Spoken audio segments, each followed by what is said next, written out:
Hey guys, Clyde here. Earlier this week, I released a video of me going through the Wargaming postseason clan battles survey and talking through the way the season went and kind of my thoughts on the configuration and how everything worked with my good buddy Scott. That video was watched by Ahskance, one of the North American community managers in the Austin, Texas office, and he stopped by the stream today over at twitch.tv/ClydePlaysLive to talk through his perspective on the clan battle season. He shared not only his perspective as a guy who works at Wargaming and answered some questions that maybe a Wargaming employee could answer, but he also gave his perspective as someone who played on the KSC Clan Battles team this season, which, if you're unaware, is the team that took the #1 slot on the North American servers. I didn't do a lot of editing to that conversation, but I thought it'd be interesting for other people to listen to, as I think it's a rare view into perspectives of players like me, who come from the the gold and silver leagues of clan battles, but also Ahskance, who plays up in the purple or hurricane league. Without further ado, let's get to that video, and I'll try to put some bookmarks in there to make it easy to navigate if y'all are interested. Thanks guys for watching, and we'll catch you in our next video. Peace. Ahskance, how are you doing today? I'm going to try to listen and make sure I got your voice about the right level. You got me right as I took a bite into a protein bar. That's okay. Take all the time you need, bud. No, I'm good. All right. This should be about the level I talk at. Yeah, maybe yeah, a you little sound more good. boisterous. I think you sound good. Chat, let us know if either of us is a little too loud. So I appreciate, I guess, that you watched the video. It's a long one. Did you watch the whole thing? You're crazy. You're a wild man. I did. Mostly at 1.5 speed, but I go into 2 at the end. No, that's all good. That's how I watch them too, when I've got to watch a long one like that. But it sounded like you wanted to talk a little bit about some of the reasoning behind what was going on with some of the clan battles rules changes, and I'm interested in that. I think a lot of people probably are who participate in clan battles. I think my comment during the discussion was, man, there was a lot of rules this season, and I think I said to Scott too, like, I like having those restrictions because it makes us do creative things, but I know that not every player likes that, and I guess I'll throw the mic to you and see if I don't know exactly how you want to structure talking about this stuff, but we'll make it available to you. I mean, I didn't necessarily have you didn't have an outline ball of structure. No. That's okay. I saw the video and there were a few things. One, I mean, I think it was you and Scotta which were talking, yes? Yeah, it was. Yeah. And if he wants to join in and voice his thoughts or ask questions, he's more than welcome to. That's true. Scotta, you've got the access to this room. If you want to pop in, you can.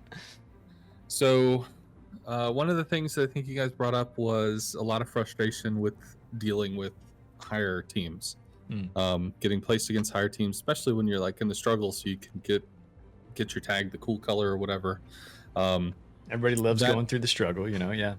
That is something that I'm aware of. That is, well, we're aware of.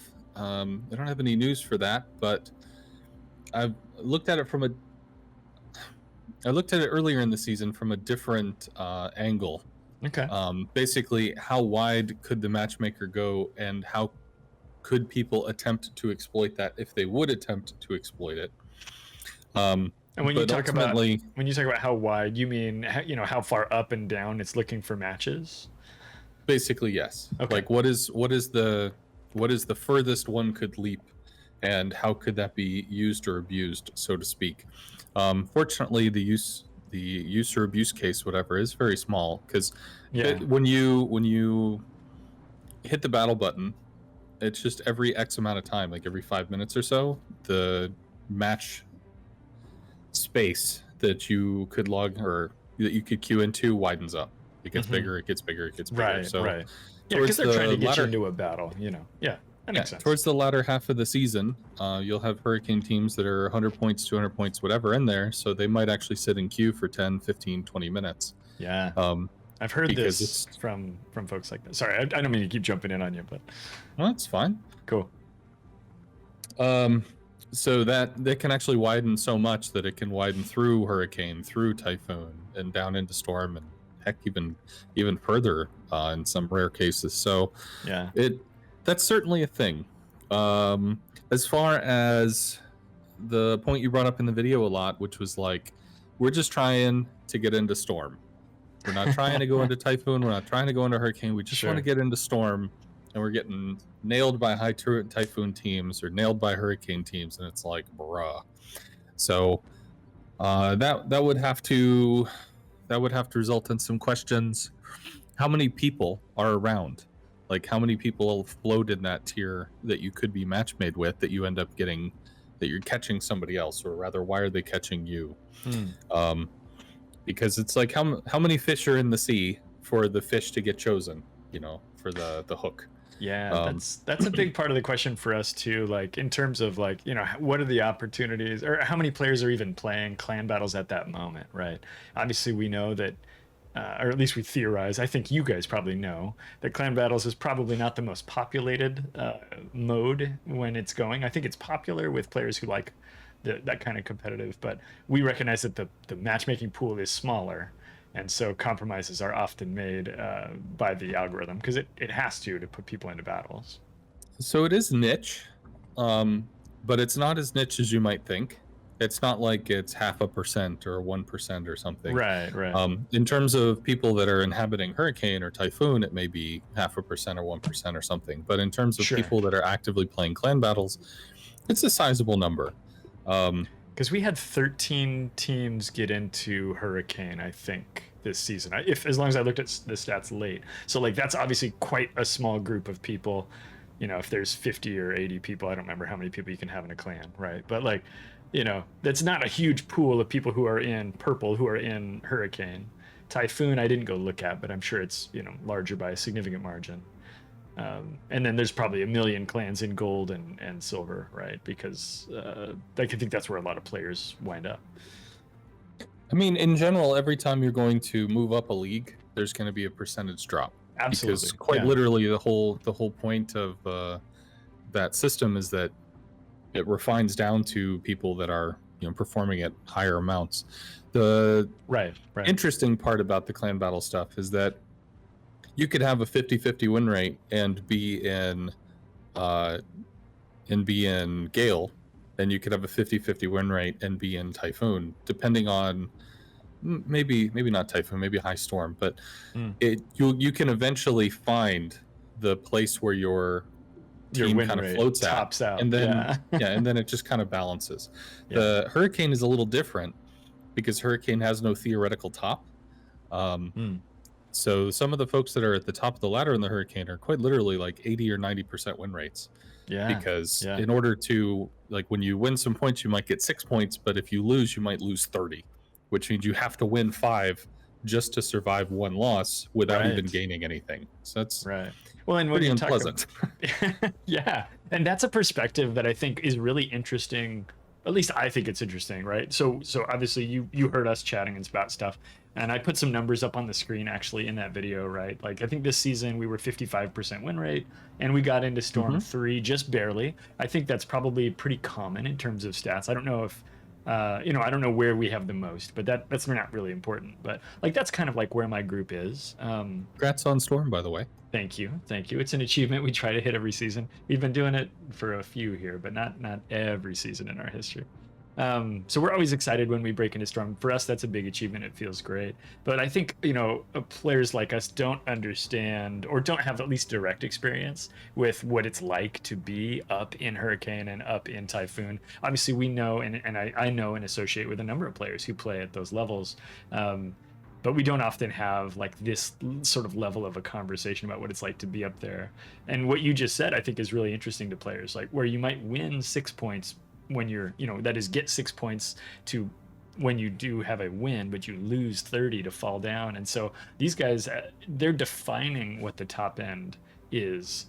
And then from there, everything kind of ripples down through the rest of the ranks. And like you say, you find your position with your win rate. Those guys are defining what that theoretical top is. And that's it's an interesting thing when you think about how that system actually functions and how that affects the competition between the teams at each tier and each level.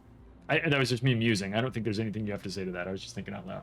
Having seen your having seen the way that you like to break things down in terms of math and mechanics, I'm sure that is fundamentally fascinating. But as you haven't had to encounter those numbers and deal with that, there are people that theorize on this stuff. I think you had mentioned earlier you weren't sure if I played. I actually hadn't played Clan Battle Season in a while, but in an effort to kind of be more current. KSC used to be with KSC before I moved to Wargaming. Right. I casted a little tournament, a little internal thing that they did, and I asked, "Hey, clan battles are coming up. Would you mind if I play?" Can I join you, fellas? Yeah, I wasn't sure because I've been out of the clan battle scene for a while. If I'd be running with maybe the sister clans D or E, but Right. I ran with KSC. We did 3 divisions. I was in the 2nd division, and we kind of idled around Hurricane 20 points, Hurricane 110. So Nice. yeah, we did pretty okay. And KSC is their top clan, right? That's the home clan or the main clan. It's Just the for main anybody one. for anybody who's listening. There's KSC, KSD, KSE, and then KSF. And F is more like a friends and family kind of thing. Okay. Whereas D and E are, primary, secondary, tertiary. Right. I'm pulling up the list of Hurricane folks on NA. I'll look at NA today. Or go ahead if you had another thought. No, I am certainly interested if there's anybody else that has similar issues. So I think there's a gentleman in chat, Gaelic Knight, who mentioned we don't do clan battles any longer because we're constantly matched up with Storm League and we can't get out of Squall. So I mean, if that is a widespread constant frustration where people that just want to kind of play the game are finding that they felt gatekept or they don't really have the ability to play the game, I'm not exactly sure how far into a season, but typically after 3 or 4 weeks, if you're not continuing to move into the next league, you really start to exhaust the resources, the rewards that you would get from playing. Right. Although you had mentioned you guys played once a week, so that would kind of extend it out the length of the season. Mm-hmm. So after a period of time, there is an attendance drop, but in this last season, our attendance actually held pretty well. There's always a drop. There's never not been a drop, but in terms of like towards the end, basically they're done getting their rewards. They're done playing clans. Just kind of throughout. tapers off. Yeah, just throughout the season. Oh, okay, it's just fairly steady. Yeah. I'll make up a number. Sure. You might have 50,000 people that are derping around, and then the next week it drops to 40, and then the next week 35, and the next week 32. It just kind of that sort of stuff. There's initial interest, and then it starts to go down. And as people get the rewards, it could drop a little faster, but in this season, it actually held. And that brings me kind of to the other part of your video, which was like these restrictions. What the hell, man? I'm so wacky this season. I don't have a problem with them, but it was, in the terms of in the idea that I like having different rule sets, but like there were just so many. Yeah, I'd love to hear what you guys kind of kicked around as if you were part of those conversations coming up with them and stuff. Yeah. So I wasn't in the conversations, but I'm aware of the conversations. Okay. And as far as like the conceptual stuff, so why did we do what we did to start out with? Initially, all sorts of battleships got banned because over the years, another battleship with 457 millimeters or another battleship with really big guns or something have come in because that's adding content to the game. It's adding variety and different stuff. There were a lot of 406s. Now there are several 457s. Yeah. And in older clan battle seasons, the cruiser ship choice was wider because the cruiser armor could resist incoming shells and would allow people to play their cruisers differently, play more aggressively, try to dig in more, stuff of that nature. And with 457s becoming prolific, and then also 457s being on some very tanky hulls, like say the Kremlin or whatever. Yep. That it's not about you being able to dig in because you will just get overmatched and killed. So that forces people to pick tankier ships that are going to play in a different way, and it starts to restrict the options that are available. Because if you assume that people are going to bring a tanky ship with big guns, then you assume that if that tanky ship with big guns gets close enough to something that it can overmatch, it's probably going to beat it up and kill it. Then that assumption leads you to the 3 or 4 ships that people kind of gravitate toward, which are typically Russian, because Russian, the DPM might not be very good, but its ability to just kind of be in a spot and tank and have map presence and control with radar is very potent. Yeah. Or there are a few other ships as well that are fairly well armored or fairly resistant, like Goliath. Was a pretty large pick for a while. Venezia, I think, fell off, but it was a fairly large pick for a while. Now Napoli is pretty consistent because, again, it's a lot of armor. It's a lot of ability to just withstand. It's very, very much about survivability, right? We talk a lot about armor. We talk about not having 60-second fires too, right? Like there's really tanky ships that have the wrong kind of fires. And yeah, the rise of Napoli, the rise of these bigger guns are exactly a trend. We've witnessed this for years. I and I'm sure others, I refer to it as kind of like that big gun meta where the guns are just getting bigger and bigger and bigger all the time. We have guns over 500 millimeters now. So yeah, it's very natural that your cruisers would fall into going for that tankier and tankier kind of mode. Sorry, you were driving to more of a point, but I wanted to throw in some thoughts. So the big thing is, and I want to get some battles, questions from chat too.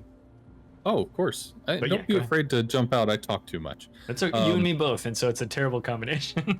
So just to kind of lay the foundation. Yeah. So the concept of this season was if you're in a clan battle and you have 7 people, if 2 of them are battleships, that's up to 5 cruisers. The majority of your players could potentially be in cruisers, and the cruisers have to run in fear of the battleships, basically. So in an effort to make the battleship choices less oppressive to the larger group of players, that's where it got changed to remove 30 millimeter overmatch. Now 30 mil overmatch still existed. There's the Yamato, there's the Shikishima, there's the Incomparable. So those options are still there. And the Yamato is one of the older ships. She has pretty clearly defined weaknesses. She's got a citadel that you can absolutely rip into. And Incomparable is a scary ship, but can get deleted if you get too aggressive, because she's just not well armored at all. And then Shiki is Yamato-like. So because those could provide that functionality, but were seen as having kind of a significant downside, basically they're not as tanky as a Kremlin, they were allowed to be picked, although not a lot of people use them because, again, they have a significant downside. Yeah, so that set the scene. Oh, sorry. Yeah. No, that's okay. I was just saying, yeah, you had to choose basically a weakness with the strength of overmatch. And I think that wasn't lost on players. I think we kind of, we clocked that right away as that. Yeah. Oh, okay, cool. We've got these ships that obviously have weaknesses. You guys might have talked about it on stream too. I don't know. But I think when it was introduced, we tried to hit on that point, but it didn't necessarily get out as far into the community as one would hope.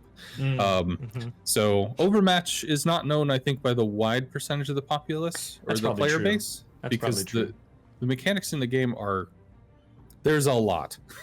There's a lot to learn, and we have new people coming in every day. But that was the concept. It was, if we restrict the battleships, we can let people kind of pick cruisers a little more aggressively, and then even further, 3 weeks in, after 3 weeks, it would go down to 1 battleship, which even more so allows cruisers to move, because instead of having 1 battleship on the left side of the map, 1 battleship on the right side of the map, which means crossfire for everybody, yay! It's 1 battleship, which means the cruisers can try to play off of that and angle appropriately and etc. So that was the core concept of the season.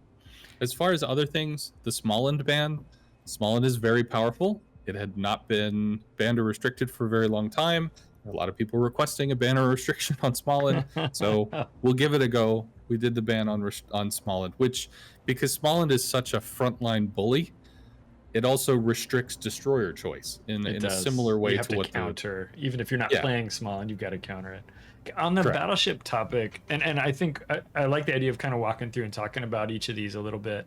Do you guys feel like, I don't know if you established a goal before you said let's go with, or the team, I should say, established a goal before they went with let's get rid of a large portion of the overmatched ships. But like, do we feel like the ships we saw, the ship choices we saw across all spectrums, from Gale all the way up to Hurricane, do we feel like we got the cruiser diversity we wanted there, or do we think there's maybe ways we can tune and tweak that formula in the future to try to get that? I think at first maybe we saw a couple of different ships, but we ended up seeing a heavy number of the same tanky cruisers showing up, because it's still not a bad pick.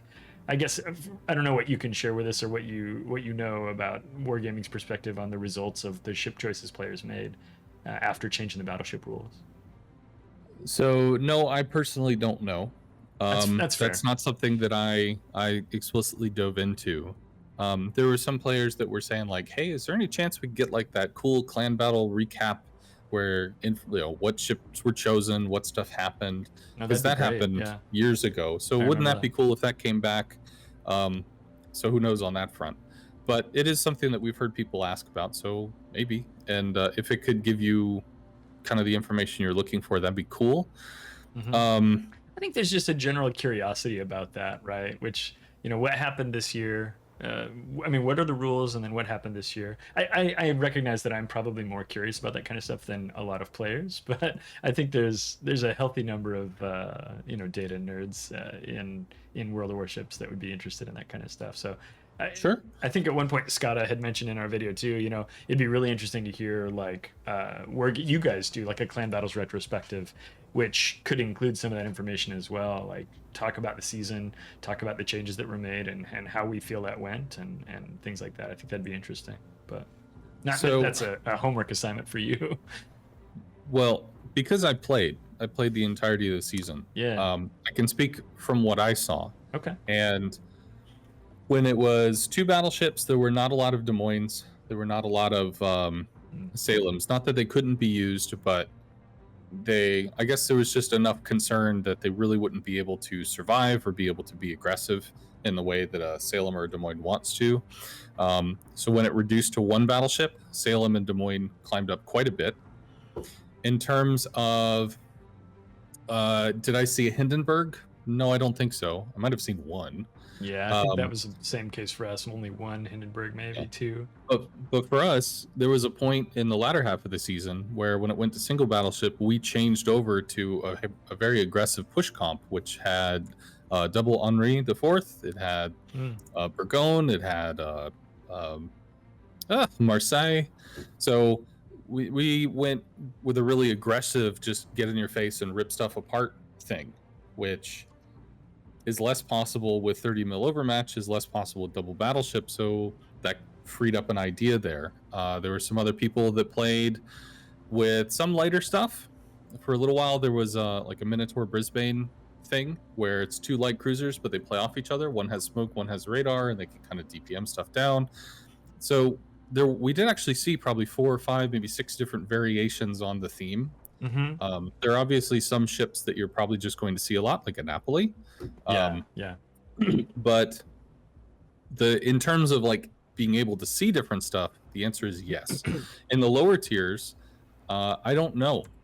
When I recall back when I started in the game, I actually joined a clan that specifically said, "We've got a clan battle caller. It's amazing. Don't worry, this guy knows his stuff." And okay, so we got in the ships. I had a rental because I was new to the game, and I had a rental Hindenburg, and we loaded into the match. He went, "Okay, you guys on the left, you go to the left. You guys on the right, you go over to the right." That was the plan, huh? Oh, and then we just played the match. So this was the high end clan battle leadership that I was promised. Organized randoms is what you just described to me. Yeah. So I've been in situations like I will absolutely recommend to people that if you are, rather than worry about trying to go with like hyper pro and only picking the perfect ships and only doing the perfect stuff, you being comfortable and effective on a ship is going to far outweigh you being uncomfortable and not firm in your ability to play like a quote unquote niche ship or something. So when you get to the lower end, you're probably going to see people that pick what they want to pick because it's the ship they like and the ship they want to do things. And as you guys mentioned, the restrictions kind of dick with that, because you may have a ship like you like playing the Kremlin or you like playing the Petro or something, but your buddy's in a Napoli and now you can't.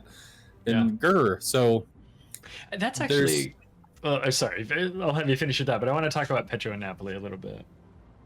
I just wanted to say there's some frustration with that, but there's a reason for the limitations, and I think you're about to ask that question, which means I'm about to give that answer.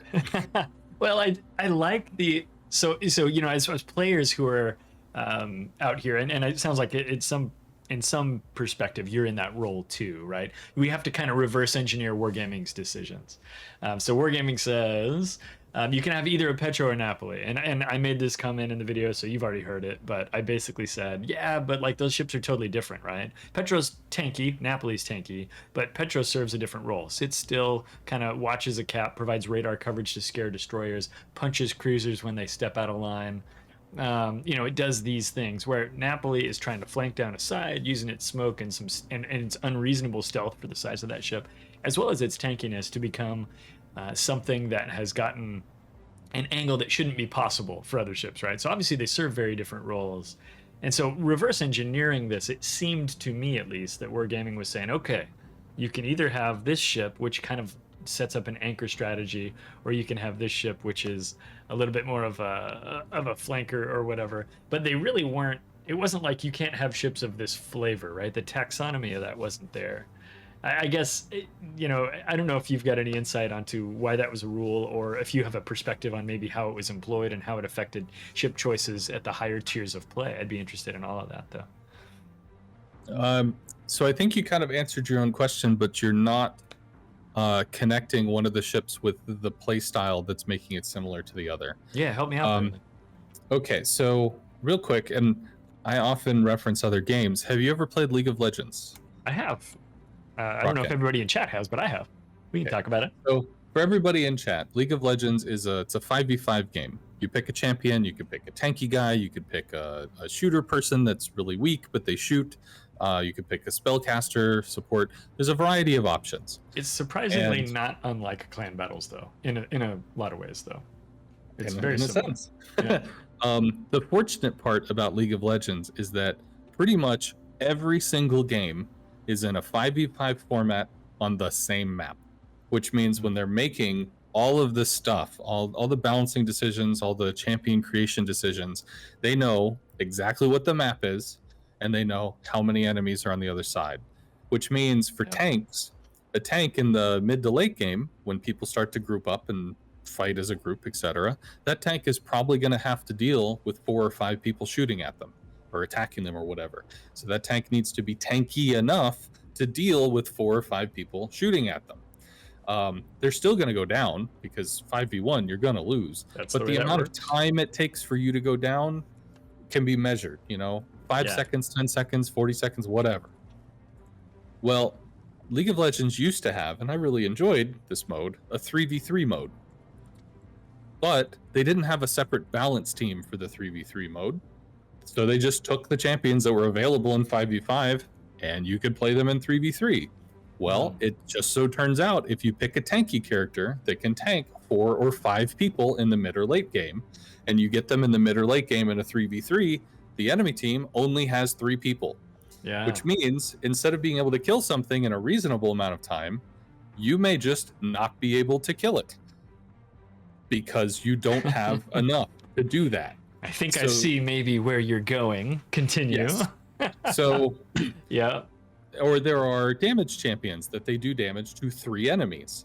And in a 5v5, that's fine because it's not the entirety of the enemy team. But in a 3v3, it is, which means as far as damage, those guys are suddenly much more impactful. So when we take ships, which are designed for 12v12, and we put it into a 7v7 or a 6v6, suddenly, instead of the Petro or the Napoli having maybe 6 enemies on its flank that could focus it at one time, you have 3 enemies on a flank that can focus it at one time. And the kill expectation is so much slower because that's more time for you to get to the next damage con. It's more time for you to get to the next heal. It's more time for you to break line of sight or go dark or pop smoke or whatever. So what is the Petro? A Petro, as you mentioned, is an anchor. It's going to go somewhere. It's Russian, so it's going to point its bow at the bad guy, and it's going to shrug off damage for a really long period of time. Oh, and by the way, it has radar, which is kind of rare, but I mean, it functions. It does what it needs to do, and sure, it's not shorter damage, but it can get to a place, and it can be in that place, and it is hard as hell to move it out of that place for a long time. What can a Napoli do? It can get to a place, it can be in a place, and it's hard as hell to get it out of that place for a long time. It has a lot of survivability tools. It has smoke. It has stupid amounts of armor. It doesn't have radar, but the Petro's radar is not very long. No, it's not the longest. Yeah, in terms of just blocking or taking an area, both of them perform that task. And one of the things you'll find in clan battles is that you could bring a Wooster, you could bring something that is not tanky at all and is going to push out damage, or you could bring something that's almost 2 or 3 times tankier that does like 20 or 30% less damage than the Wooster. Right, So, but I think the numbers you just said are kind of interesting, right? It takes 3 times as long to kill and it does 30% as much damage. Those numbers work out to where that's equivalent, right? You can do that same damage, it just takes longer. well, yes, but in terms Assuming those of, numbers are at all, realistic, which I think they're probably not too far off. But... I was more thinking 30% less, so it'd be like 70%. Oh, I'm sorry. Either way, like people have identified. people have identified the ships that are really effing hard to remove, and then they claim spots and they play the attrition game. At least on NA, it's really big on NA. So why do you see this stuff in top tier? Why do you see this stuff in lower tier? It's because it's tanky AF. There's not a lot of guns on the enemy side, and they just live. So the only way that we could change that is either A, restricting them, just you have less tanky AF ships available, or B, alter the balance of them. But we don't have any metric, or we don't have any mechanism in our game that makes a ship different in clan battles than it is in the rest of the game. Yeah, so I actually had that thought the other day. I was walking in my truck after work and I thought it'd be interesting if the ships were all totally different in clan battles. And then I said, boy, that sounds expensive and like a huge pain. There's no way they're going to do that. But I had that thought, and I think you're kind of walking to that conclusion as well. Like, yeah, we could do this, but we don't have that mechanism. There was a change to the Petro. Restriction. Yeah, there was a change to the Petro. It used to have a 50 millimeter deck, and that got reduced to 40. 40 can be it can be penned by Henry IV natively. It can be penned by Goliath. Sure, it can be penned by Hindi, but it can also be penned by a Des Moines if they take IFHE, and they can just rain shells on the Petro and barrage it. The Moskva is still at 50. I think Stalin's still at 50. But in terms of the Petro, its ability to be dislodged was made better when that armor was reduced. But that happens in randoms as well as in clan battles.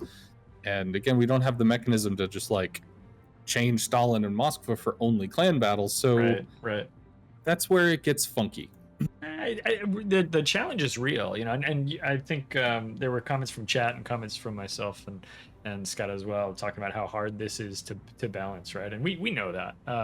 That of course gives us lots of interesting things to talk about, and I think all these conversations are useful, and like the ability for us to give feedback this way and have you kind of the fact that you watched it, which is great, thank you, by the way, and can carry this information back is kind of interesting, or is I think a valuable vehicle that the community has to share this information with the folks at Wargaming, and hopefully, as we think about follow-on seasons, we're taking that stuff into account.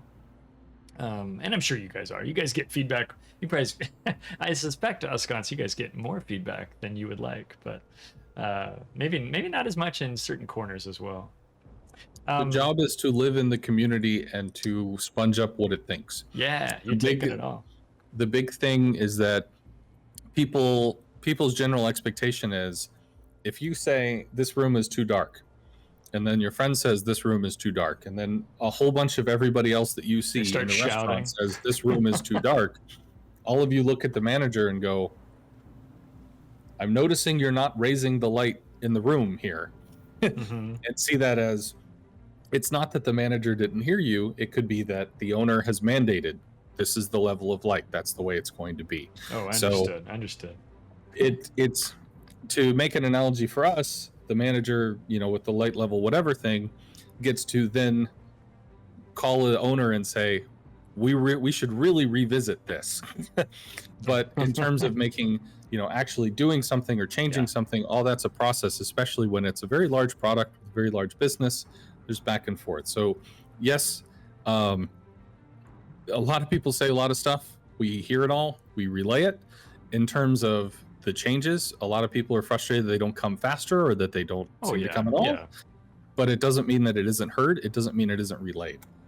Yeah, understood, right? I mean, we got a comment in chat from Kablamo who says, I'm glad the game makers spend the time they do listening to the community. And I certainly recognize that it's not you and Bogsy who are cracking your knuckles and busting out the code on the weekends before you come back and do that stuff, right? And so, like, definitely this is not a small shoelace type organization, right? Changes take time. I also work for a relatively large organization where changes take time. So that's something I'm particularly familiar with. And I hope that the community either is or becomes familiar with that concept as well. We have a couple of comments. These are a little older now that I wanted to grab and say and just kind of throw out there. One of them is from Nunez El Capitan, and it says, or he says, if a clan can make it to Storm or Typhoon, can that clan get a huge oil reward?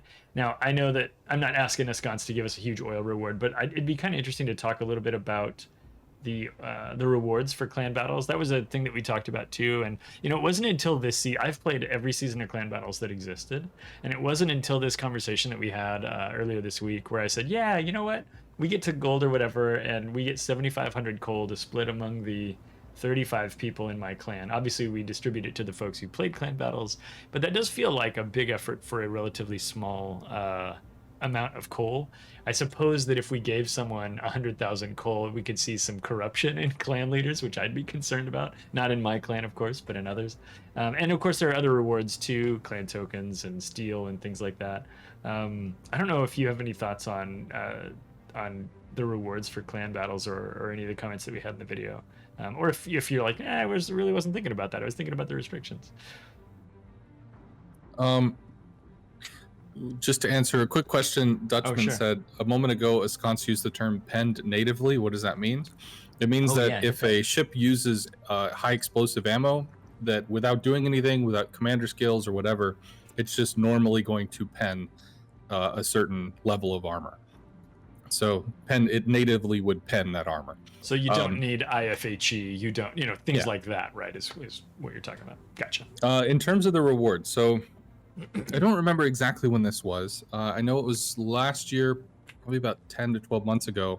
We had the Econ Camo rework, and as a result, the next clan battle season, it included red boosters, which was cool. Yeah. Or red bonuses, but there were other things that were reduced, like the amount of flags I think that people could get was reduced, and some other things. They were changed around, and the response was, we put out surveys, and the overwhelming majority of people are actively interested in oil, not necessarily interested in steel, but that's a high priority as well. Yeah. And signal flags and stuff, not so much, which is a little weird. About like what I might expect, but okay. Well, you would expect to use signal flags for clan battle, sure, but in terms of like what people are looking for, it's oil, and a lot of the folks that have been around, seen it all, done it all, they're thinking, oil? Who the hell cares about oil? We maxed out our clan base 2, 3 years ago. But most people are not like that. Most people would like the oil. Yeah. However, the outcry was pretty large, and I think it reverted to kind of the previous rewards style.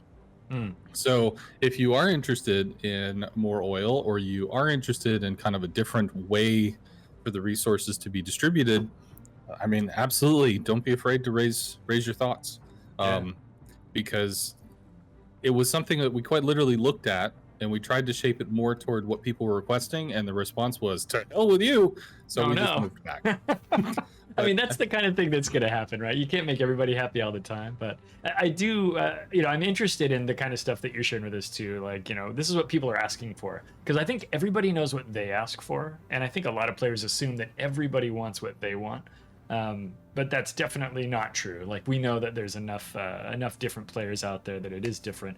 And, to speak about clans that have maxed out ports, like our port is not maxed, but it's almost maxed. Like, we feel pretty comfortable, but we'll always take more oil, at least up until we're done with our final buildings. We got the new super ship buildings, right? So those are obviously big and expensive. They're going to take us a little while to get filled up. And I think a lot of clans are maybe they're small clans of small groups of friends IRL or whatever, or people who've met up on the forums and things, and they've decided to become a clan that has maybe 10 or 15 active players in it. If I had 15 active players, I'd probably be feeling pretty good. And those guys, yeah, they need oil. So that's not a surprise to me that people are interested in that. I saw Nunez's comment. I thought that would be interesting. And then Blackadder 1981, one of my European viewers, says it would be really nice if Wargaming gave us a little bit more information about how the Clan Battles matchmaker works.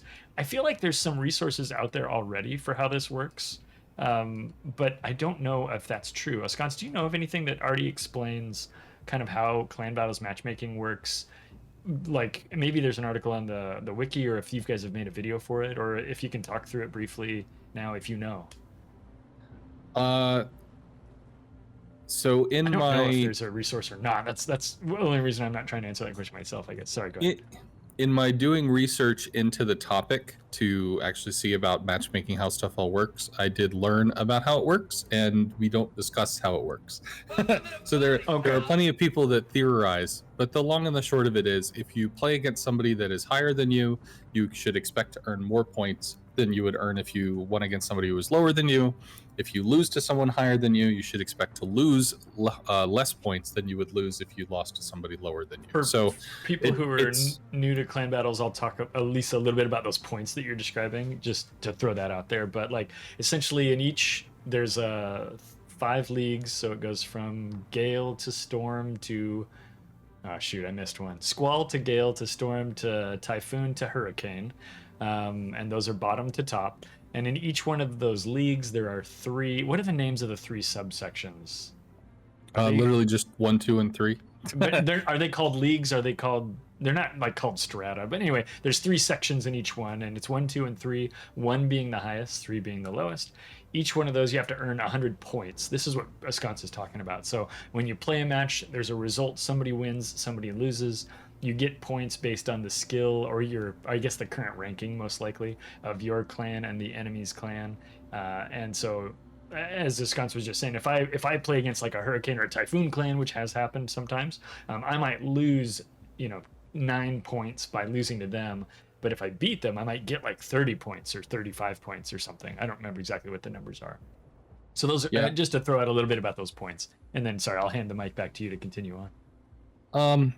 This is going to be a real informal way to describe it, but just for people that are not familiar with it, let's just pretend that there's a 20-point swing that's going to happen.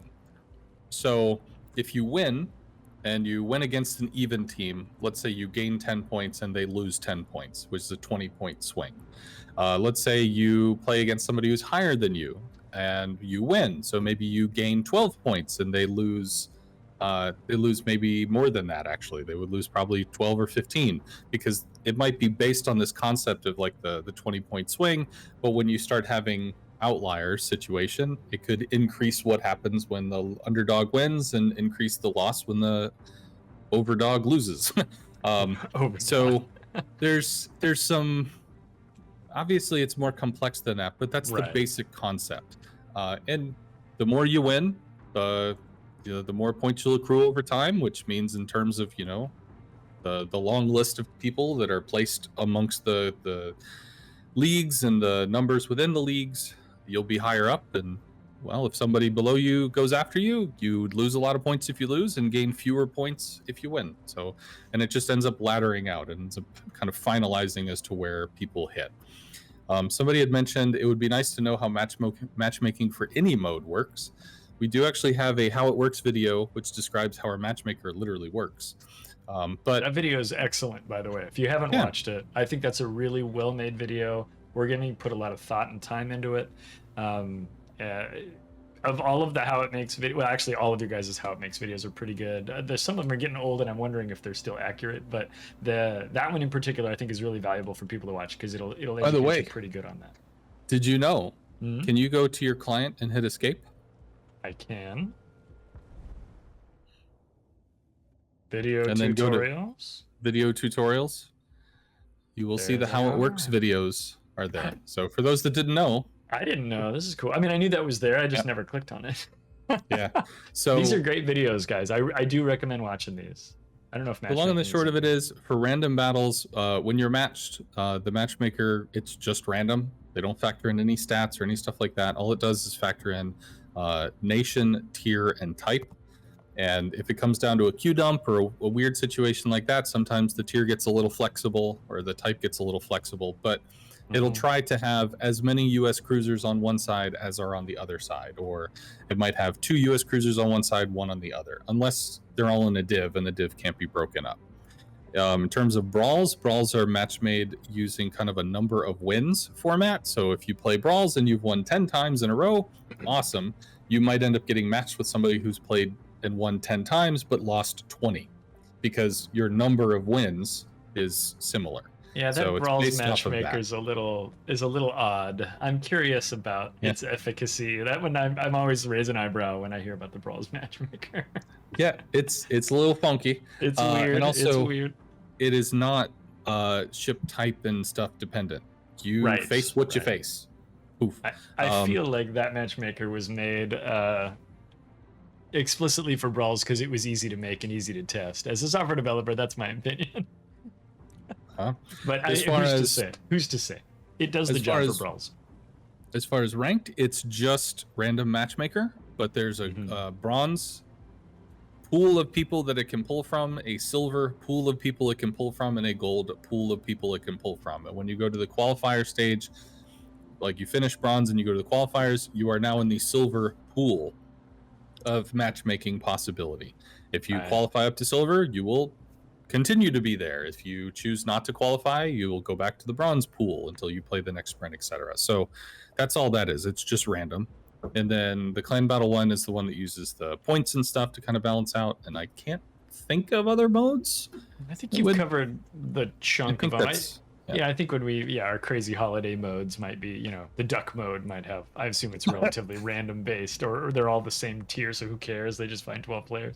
So yeah, I imagine there's some exceptions for those, but yeah, thank you for taking some time to talk about that. I don't know, I think there's probably some details, as you said, right? There's certain parts of this matchmaker that you guys don't talk about, and I think that's unsurprising. I won't say if it's good, bad, or indifferent, but it's unsurprising that there's some details of that you guys are keeping to yourselves. Certainly, sometimes. And this is Clyde going into the speculation zone. So, Ahskance, you don't have to respond to this, but sometimes software development organizations will do that so that they don't have to explain when they make changes to those kinds of things. So that is not an unsurprising thing that might be there. Yeah, so I think that was a pretty good overview of the basics of how it works, how it does the expanding and choosing a wider swath of players to pull in. Would be really interesting to know, but it sounds like we don't talk about first rule of Matchmaking Club is we don't talk about Matchmaking Club. I think the easiest way to think about it is the longer you're in Matchmaker, the wider the distance that the match could happen. And from somebody who's in Gale, Squall, Storm, whatever, very likely when they queue up, there's somebody else that's within their range that they would expect to reach at a decent amount of time. The problem is when you have somebody higher up in the Typhoon or the hurricane area, and there's just not a lot of people playing that day or whatever, that it expands, and then some unwilling participant hits the battle button and, oh, good. So that is something that I will try to bring it up and see if we can get any more movement on it, because I have heard several people voice that as a real problem, and that may be one of the barriers that are preventing people from enjoying clan battles, because sometimes you just get that really monstrous kick to the balls and you're just like, why the hell am I even doing this? So and again, like I said earlier, I think a lot of people think that their perspective is the only one, and this might be an example of me being in that place. I do think that there are people who would love to play clan battles, and there's no way you guys don't have some of this information and some of these thoughts already, but a couple of things that stop them from doing it. Number one is finding 7 friends that, and getting the social connection. I know Wargaming works really hard on what I think is a really hard problem to get players to talk to each other and form clans. And I think the second one is that clan battles it can be a brutal place to spend your time. particularly when Matchmaker is not kind to you. And I would love to see this mode grow and get bigger. You talked a little bit about how the ranked Matchmaker works, how there's a bronze pool, a silver pool, and a gold pool of people. I don't know if it's impossible for us to do that right now with just populations playing clan battles, but I'd love to have bronze fights only bronze all the time, because there's so many people in the Matchmaker that it works out that way until maybe you're in the struggle, but then you're really fighting silver people because there's so many people in the Matchmaker. I think this is one of those things where when we get a big population of players, or a bigger population might be a better term, as you said, it's not as small as we might think, the population of people playing clan battles, then we could have we would have more of the experience that we're wanting to have. So it's sort of chicken and the egg in terms of getting people excited and into the mode, but also having the result that would encourage people to continue to play. So really hopeful that continues to that the mode grows and that people get excited about it. At least on my server, I'm less interested in other servers, but I know we have cross-server matchmaking now, so hopefully it's just a global growth. Let's see. I wanted to throw another question at you. I think you wanted to. Oh, go ahead. Go ahead.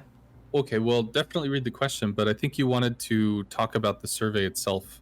If you wanted to bring that up in your video, you could probably review it. But what was the question? And now I'm trying to remember what I wanted to talk about on the survey. But GMAX66 says, what kind of non-meta cruisers were most common this season? I don't know that you have that data right in front of you.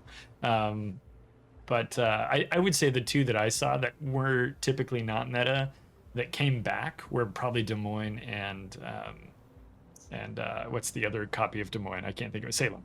Des Moines and Salem were probably the two that I saw the most that felt like they were not as viable in previous seasons. And that's, again, comes from that Gale Storm perspective where we spent most of our time.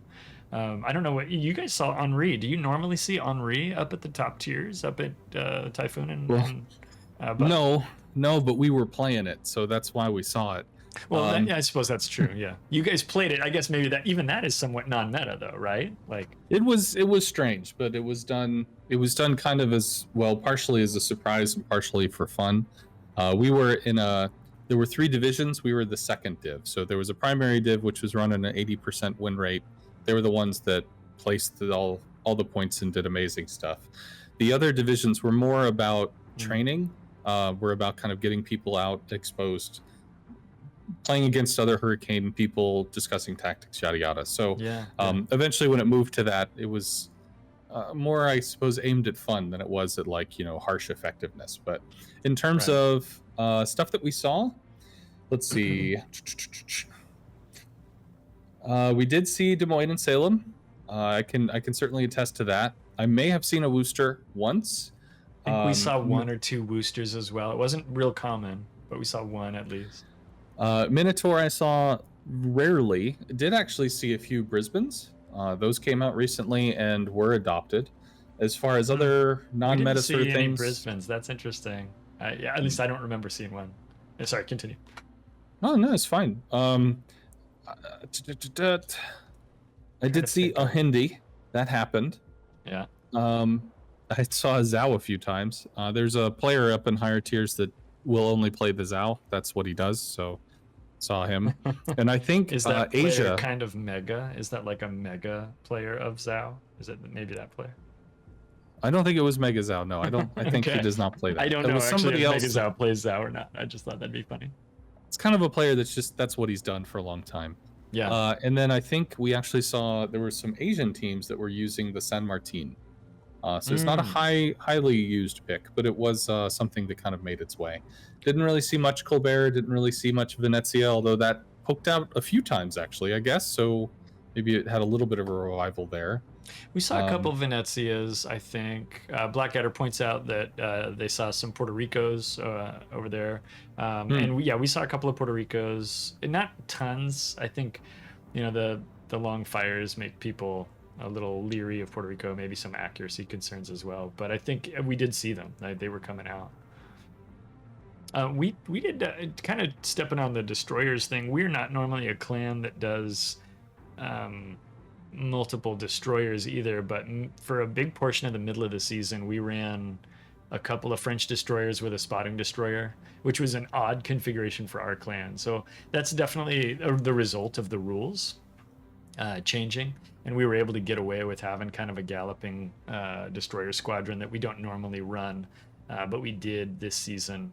So as a result of all of the various rules and restrictions, we found ourselves trying some different tactics, and just kind of as a piece of feedback, I guess, or at least an anecdote.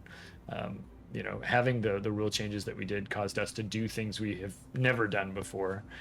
We've typically done 2 destroyers with a pretty standard cruiser layout, and a couple of battleships, as is the custom of clan battles. What did you guys see for destroyers? Or go ahead. Well, that was partially the intent. Yeah. There were a lot of people, and I suppose this is more of a higher end clan problem than it is just general, because higher end clans, they're going to spend 2 or 3 days, whatever, wargaming out what to play, how to play it, what they're going to see, yada yada.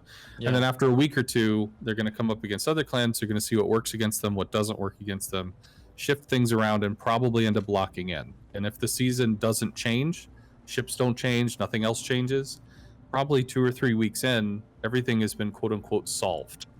And then you just have another 4 or 5. Yeah, you have 4 or 5 weeks of playing basically the same thing. Yeah. So having these little shifts and jabs and oofs, whatever, along the way, were quite literally to allow people to go, ooh, okay, well, how do I think about this now? And then do they end up changing a ship? Do they end up moving from this to that and keeping the same strategy? Do they alter their strategy? So it was more about, rather than letting something just get solved in steady state, it was, kind of keeping people on their toes a little bit. And I do understand how that can be frustrating, especially if you put a bunch of time into figuring all this crap out just for it to up and change on you. But because clan battle seasons are, 6, 7, 8 weeks, that's a lot of time for stagnation. And one of the things that we'll be able to get at the end of the season, based on even the survey that you filled out, is how many people enjoyed the changes, meaning, getting pushed around a little bit, so there was that lack of stagnation, as opposed to prior seasons where I think it was Scott, I think, mentioned, just give me the one of each type. Oh, I think it was people referred to it as the Highlander season. There can be only the Highlander one. rules. Yeah, and a lot of people liked that. Those were very successful seasons. They were. But after it had been solved, it just kind of stayed solved, and then the next season was the same season, so people just kept playing it. Yeah, and I didn't have a problem with the rules changing mid-season, and I can certainly imagine that players playing at those high leagues who they solve the problem on week 2 or whatever, and then they run that for a year, for the rest of the season, not for a year, but I can imagine that gets a little stale, and I don't mind a little rules change midway. I don't know that my opinion there is universal, but personally, I don't have a problem with that. I wonder what the sweet spot is, like what's the number of changes that we need, because we're going to have, it seems likely that Wargaming team is going to look at the data and go, oh, this is too effective or too popular, we're going to curb this. Those are responses to the incoming information that we get from the current season of play. And then we can have, this season, you guys had the planned drop of the battleship count. That was scheduled from the very beginning. You're very welcome for the drop, Ahskance. Of all the people in here collecting drops, I think that might be the most interesting one to me. But yeah, and then having that scheduled battleship change midway is pretty good. And so maybe figuring out kind of what the sweet spot is on, having a shift mid-season, I'm a big fan of. I think that's cool. And then figuring out, what we're seeing in terms of the meta changing. I think having a shift is going to cause us to have more meta changes potentially, and thus we might see more of those reactive changes that happen. And that could be an explanation as to why we had so many changes this season. But as I said in the video, I had a couple of guys who only played a couple of sessions this season. They popped in and they're like, can I take this? What are the rules? How does clan battles work? I play World of Warships. And I was like, let me explain it to you. And it was a long discussion to tell them all the rules. Although we could skip the classes they weren't likely to play. But man, sure. What a thing. So, I like the idea of having a change mid-season. I think that's a cool thing. This is one man's opinion, of course. So it was not you, Alan. In terms of destroyers, saw a lot of Harugumo. Harugumo would often use the unique mod to have the longer smoke, try to have something that they could smoke and play off of. Plus, Harugumo has nice damage. Saw a lot of Kleber, saw a lot of Marceau. Those got limited. partially, if you've got Speedy Boy DDs and they're in large enough numbers that they can just rain absolute hell on something, it's very likely they might be able to kill it before it gets to its next heal or its next cooldown or something. And if you don't land enough shells on the Speedy Boy DDs, then they just do it again, and then they do it again, and snowballs, it gets crazy. So part of the reason why there are restrictions of the French DDs is they have larger guns. The Marceau doesn't, but she's got an extreme amount of output. But like Kleber, the guns are larger, so they pen at higher rates. They can burst fire and dash stuff down. So it came down to that. And again, if there was like individual balancing for clan battles compared to randoms, you might be able to nip a little bit of the speed off of the Marceau or the Kleber, and then suddenly they're a little easier to hit, and then it's less likely the alpha you down, or there could be manipulations and things like that. But we don't have mechanisms for that, so we don't do that. We restrict, because that way it trims the outliers that get a little chaotic and crazy. But because the Marceau and the Kleber were restricted, we ended up seeing a lot of Delny. Delny being the Russian destroyer that can also spam stuff at range, run around and do stuff. So Delnys became popular as kind of like the budget Kleber. Off-brand. It's the Kleber we have at home. The off-brand. And they performed. I think they were more popular for Asia teams, but they did happen around. And other stuff, I saw Z42 once. That was an Asian team, which worked critically well because it was able to super cap contest with the Hydro.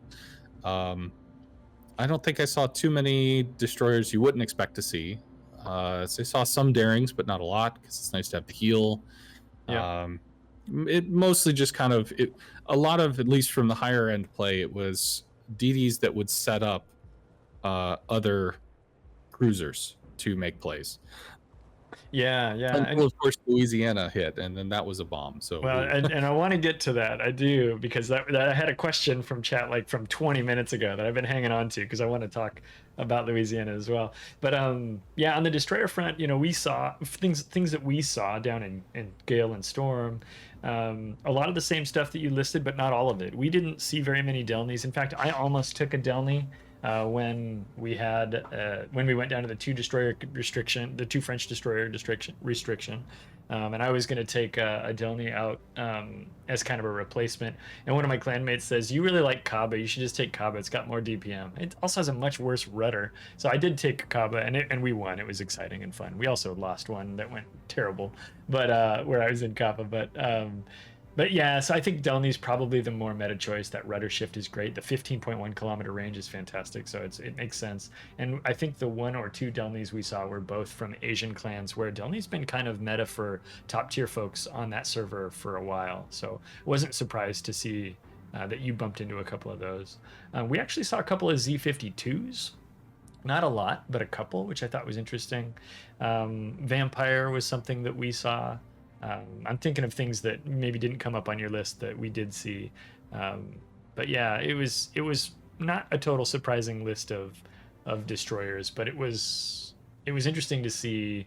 I guess the Darings, of course, showed up as they do, but it was interesting to see how they would work with those given the extra cruisers that were around, right? The radar seemed to increase in our area of play, and so we'd have a lot of radars that we'd have to deal with before the destroyers could comfortably do free-ranging destroyer things. And that was one of the reasons why we shifted to doing kind of that galloping group of 3 destroyers, a spotter, and 2 French gunboats, and then we could overwhelm a radar cruiser or overwhelm the one battleship if we could catch them alone, right? And as you said, if you've got enough DPM, you can get the work done. If we had 3 of those French destroyers, you could really get it done, which would be pretty nuts.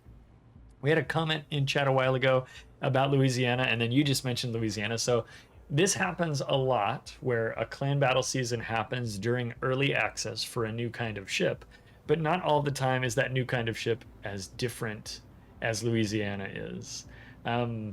We played, I think, 3 weeks that Louisiana was available? I think we missed one. But how often did you guys see Louisianas? Did you feel like they were being used effectively? We saw a couple on the last week, and I think one or two of them were used effectively. Maybe one or two of them weren't, right? Louisiana is interesting. I think a lot of people have a lot of opinions and emotions about Louisiana being entered into the game. I guess, do you have any thoughts for that, or did you have any experiences with Louisiana this season? It was brought in for the last 6 days of the clan battle season. So there were 6 or 7 weeks. Just one week, basically. Got it. Yeah, just 1.5 weeks, that's it. So we had, I think at the beginning of either 2 weeks until the end or maybe 3 weeks until the end, we had added Republique as an option because she has 30mm overmatch on her guns. Some people played her. I don't think it went anywhere fast. It just, you know, okay, that's cool. And then nobody cared. People played a lot of Schlieffen. Yeah. People played a lot of Burgoyne. People played a lot of Montana. Burgoyne and Montana were very, very popular and in mid tier. So the Louisiana, a lot of people thought, is this an out of season April Fool's joke? Although it was in season technically, but it was announced on the day before April Fool's, which would mean it is not an April Fool's joke. Wargaming HQ was very specific that it had to be announced the day before. No, it's, well, if you announce, of course. We could have announced it on Thursday, but then everybody's in the middle of playing. So we announced it pretty much as soon as possible on Friday to give people a day's head up so that they could make decisions. Why was it done? Okay, so initially the Louisiana was not added to clan battle season because, not because she was a hybrid, because we've had hybrids in clan battles already. We've had Issei in the tier 6 season. Yep. We've had Tone in the tier 8 season. Yeah. So it's not that they haven't existed, but Louisiana was kind of a variety of things all happening at the same time. One, she was available only through early access, which was, I don't know, 10 or 20,000 doubloons or something. Yeah, which that's is pretty restrictive. Yeah. Not an insignificant amount of effort to do that. And not only, she hadn't existed on live server for a period of, a good period of time in like general player base hands. So people might end up whaling all the way to something that they find that just really isn't very effective for them or effective in general. So delaying added delaying putting her in clan battles allowed us time to see how general player base are going to interact with it. Is she going to be crazy? Is she not going to be crazy? What's the ups? What's the downs? How does she live, etc. So basically we get data before we put in something potentially transformative. And then as far as putting her in the last 6 days, she had left early access. She's available in the tech tree. You can grind her, you can use for XP, you can do whatever. So that removes that hurdle where it's like it would be a really bad taste for somebody to feel compelled to say they have to dump X amount of money into something that they may not even want to play. Right. I agree. I think waiting until it was generally available, it's a tech tree ship, right? People should be able to get that thing for free and take it into clans when it's available for free. So I appreciated that it wasn't a please spend 20,000 balloons to be effective and competitive. That's not great, right? So good call on that, I think. I mean, it was the nice way to do it. Now we have other early access events where we don't ban out the early access ship from clan battles. But as they're more standard formats, people can feel a little more informed in their decision making as opposed to doing something they may literally, it's a different play experience. Yeah, this is a super quirky ship, right? Yeah, totally. So it got played the last 6 days. Mostly, as soon as Louisiana was allowed, it was the new hotness, and basically everybody took the Louisiana. So in terms of how did it perform, generally pretty well because it just fought itself a lot. And in the case where fought something else, it probably won because it was new and weird. I was gonna say what I don't. No, it's good. Sorry, I didn't mean to jump in mid sentence, but it's hard when we're not in the same room, Ahskance. But what I don't know about Louisiana is because every ship that's new is all over on the server. A new ship comes out. Like when Forrest Sherman came out and you logged into random battles, it was 6 Forrest Shermans on each side, and then 6 other boats that got beat up on by Forrest Shermans, right? So like some of that is going to be a new ship effect for sure. And some of it I think was because people were really looking, they were really giving some serious side eye to Louisiana because the airplanes reload in about 2 minutes. And so 2 minutes after the match starts, you can launch planes and go scout and spot. And of course, we know how valuable vision is in clan battles. The more information you have about your enemy team's location and what ships are where, you can make your push, you can make your move, you can flex and do more interesting things earlier with that additional information. So I think a lot of people were wanting to get those airplanes out there and see what they could do with them. I don't know if Louisiana was overpowered or not. I think we won against it and we lost against it. I think we ran it a couple of times because, and I asked people who had it, I said, hey, if you've got it, run it because I want you to see what it's like and tell me about it, right? Whereas it wasn't that we were running it because I said, if we don't play Louisiana, we're going to lose. But I think that people look at Louisiana and they think it's probably overpowered in clan battles. I think it does have a smaller reticle. I think it's easy to hit targets with it. I think she's powerful, but I don't know if she's the only way to win a clan battle if she's involved. But I am curious about, the future of these hybrids, if we're going to expect to see more, or if we think that that's going to be a must-take ship in a follow-on season where we're at tier 10 and it's not restricted in some way. So here are my observations. Yeah, take it away.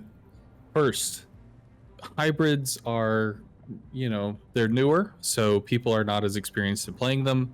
And in general, we at KSC, I guess. I used to be in KSC, now with Wargaming, but I played with KSC, so whatever. We at KSC, have a lot of people that play carrier. And carriers have not been in clan battles for a long time.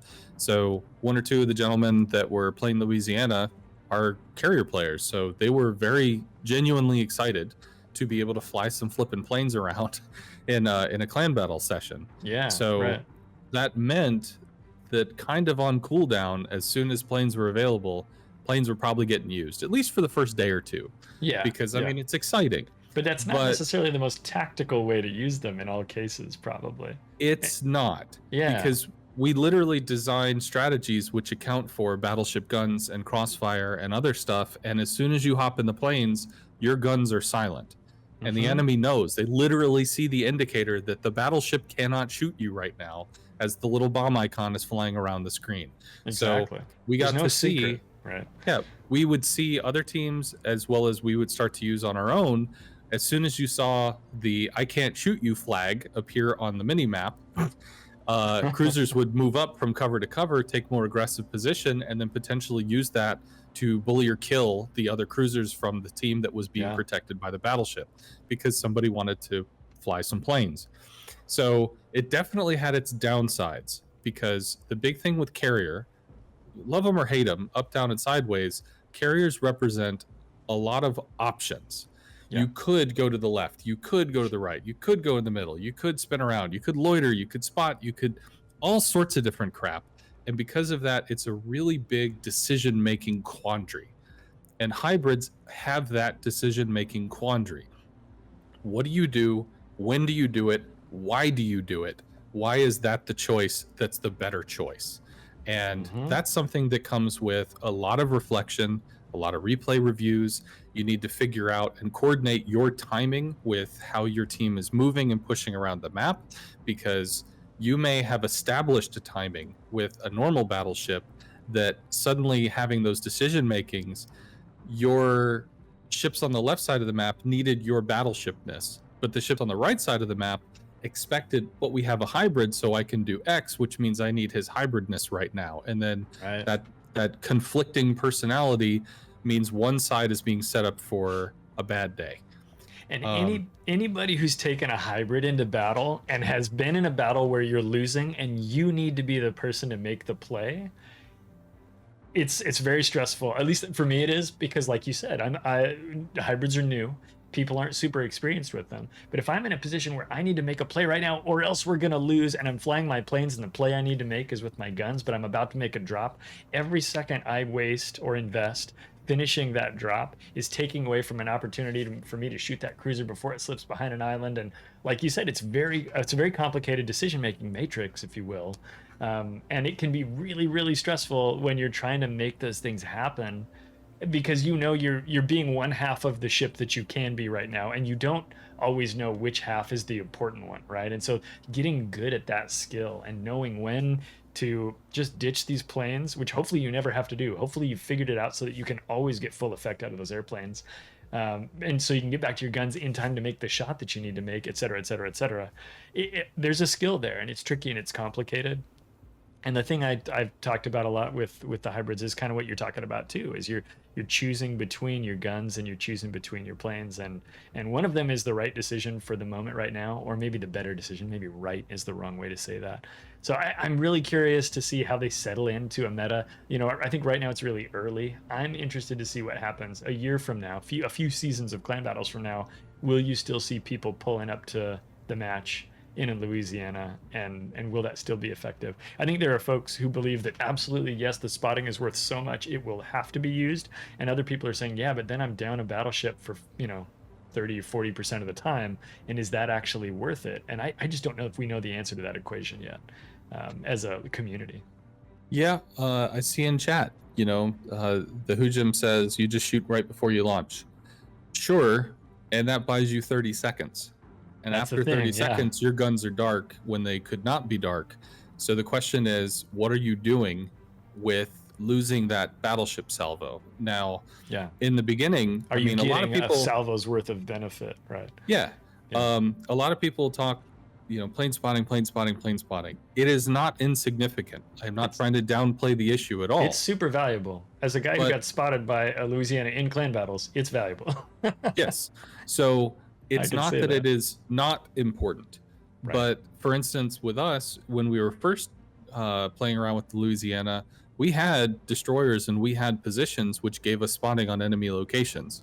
But because people are so accustomed to plane spotting is scary, plane spotting is amazing, it was actually hard to remind people, hey, we've already got them spotted. You don't have to light them with the planes. It's cool because we've already factored this into our game plan. So the spotting wasn't actually mattering, even though it was expected to. So there's a little bit of tempering your enthusiasm that's needed in that area. However, after I think probably 2 or 3 days, basically after the weekend, people really sat down and theorized all that, etc. And there were some ship comps that were able to be changed. Maybe you go more to Stalingrad's, more to Moskva's, etc. Really strong, accurate, long-range, hard-hitting stuff that, because you now have those bigger guns and they can apply damage, all you need is to be able to spot. You can park the Louisiana and just fly planes around and never use the Louisiana guns at all, because you've modified the rest of your strategy to take advantage of that. But if you haven't, it doesn't necessarily pay off. Yeah, no, it's really interesting to hear you talking about this stuff too, right? Because so like what the Hujam said was, yeah, but just shoot your guns before you take off, right? I think shoot your guns before you take off. Make sure you drive your ship or put your ship into a sailing pattern where it won't get blasted while you're taking off. I think there's like a number of things that we list there, and Hujam, I'm not hassling you on this at all, but like those are like hybrid 101 tasks, right? That's like, okay, I'm in a hybrid. I need to do the basic things that make me an effective hybrid player. The core elements, those are them. Let's put them over here on the shelf. The next level stuff is, okay, I'm going to take off and I'm going to be sailing my ship and I'm going to put it in a place where I can make a shot in the future because I'm anticipating these movements from my enemy.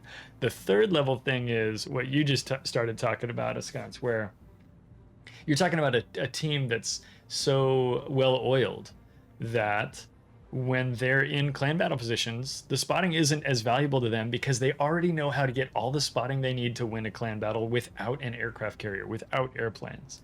Whereas I think some clans are less well oiled than that. So I think that spotting advantage is probably more valuable in the lower leagues than it is in the upper leagues.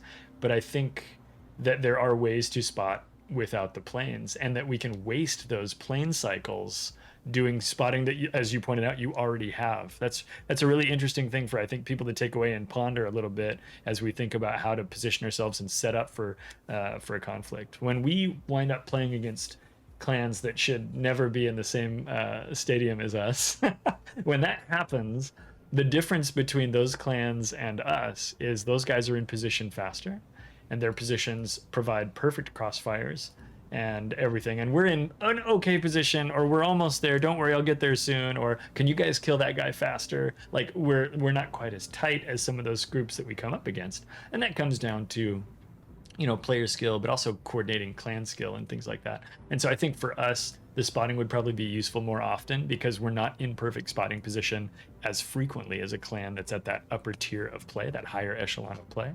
And so that's an interesting thing to kind of ponder, I think, which is where Louisiana might be very valuable for a clan that's not as great at always having spotting on everything they ever want to shoot. It's probably less valuable in those upper tiers. I'm liking that. But and again, thinking about just the most effective way to employ those hybrid ships over time, I think there's a couple of strata of things we need to get skilled at, starting with the basic, you know, shoot before you take off, to the plan my next attack, to the understand where I can be most effective and which set of tools I can be using at this moment, which is, I think, you know, there's probably a meme in there with the brain explode, that you know, blue brain image. Anyway. Sure. Yeah. Yeah, it's when Sure. I played. I'll let you have that one, Clyde. When I played clan battles in Carrier, it was what resource are you using, where are you at, why are you there, how long are you there, what's the next resource, why are you using it, where are you at, etc. Yeah. There was a whole giant decision tree of what, why, how, all of this stuff. Whereas in a surface ship, you're typically going to be, you at least have an expectation of where are you going, why are you going there, and then you're operating off of kind of a limitation of you're in a position, and you can move that position, you can change that position, but you don't have quote unquote limitless possibilities at your fingertips. You are more constrained, which hybrids I think have to factor in. But to do something a little different, Go ahead. I'm going to answer this one thing from Gale Ignite, and then I'm going to say something else. So Gale Ignite, wouldn't it be better to hold the planes till later on in the battle and use them to spot enemy DDs? That all goes back to decision making. Do you use the planes early because it gives you a bigger advantage than using the guns? Or do you use the planes at a different time? Because you could spot a DD all you want, but if the DD's in Timbuktu and nobody cares, it doesn't matter. Yeah, you looked at him, awesome, but nobody cares because he's not relevant. If the DD is relevant, absolutely, then it matters for you to spot or harass, like bomb them or try to get your folks to shoot them and harass them, etc. So in terms of one other thing. So the last time CVs were in clan battles was a tier 6 season. Basically, it was a double CV season, which I think you knew but were surprised to be reminded of by Skada. I forgot about that, and because we didn't see it too frequently. But yeah, there was the double CV season. Basically, in the season prior, some of the CVs got restricted. Some of the higher impact ones are the ones that were more played. And then as a response, there were literally some people that just stopped running CV. Because of all the other options, they just went, and they went double battleship. Right. And that was surprising, I think. I think I was still a CC at the time, but I believe it was surprising to the devs when they saw that. And, you know, when we were informed as CCs that the next clan battle season will have double carrier, it also came with the caveat that, hey, if this really isn't working, we'll restrict it. We'll go back to single carrier. And that restriction never came. And that caused a lot of bad blood.